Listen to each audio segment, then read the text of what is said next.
सभी channel subscribers को मेरा नमस्कार। जैसा कि आप लोग जानते हैं आजकल पितृपक्ष चल रहा है। आइए बात करते हैं पितृपक्ष की सार्थकता पर। भारतीय संस्कृति मूलतः जीवनदायिनी संस्कृति है।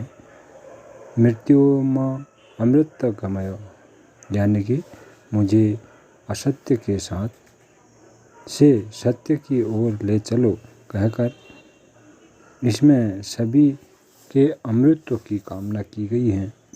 इसके अनुसार कभी किसी की मृत्यु नहीं होती, केवल रूप बदलता है। मनुष्य के लिए यही गीता का सार है और कर्तव्य पथ पर आरूढ़ होने का मंत्र भी यही है। हमारे पूर्वज भी स्थूल शरीर छोड़कर सूक्ष्म शरीर में सदा जीवित रहते हैं, अतः उनके लिए पितृपक्ष में श्राद्ध कर्म का विधान किया गया है। मृत व्यक्ति भोग कैसे कर सकता है, यह कहकर इसे ढोंग पाखंड मानने वाले युवा पीढ़ी को इनका मर्म समझने की आवश्यकता है।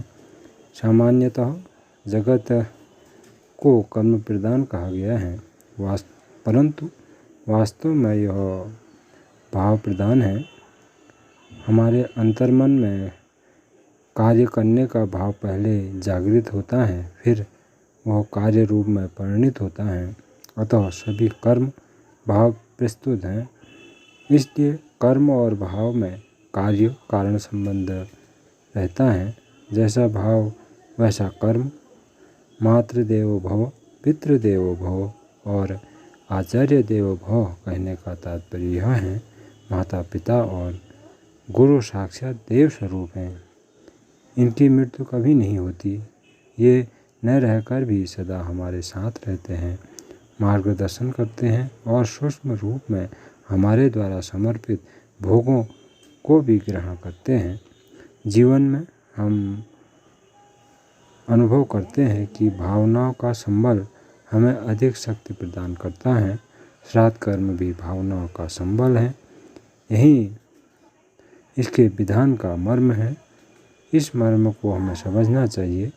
वास्तव में श्राद्ध का केंद्रीय भाव लोक कल्याण में निहित है।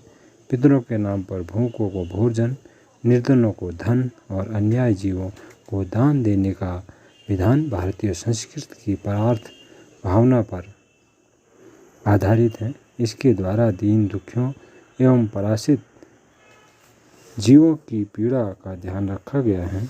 इसी बहाने लोगों के अंतःकरण में त्याग एवं परोपकार की भावना का उदय होता है। ऐसे उदात्त मंगल भाव वाली भारतीय संस्कृति को मेरा नमन है और इसी के साथ आपका दिन मंगलमय हो। नमस्कार।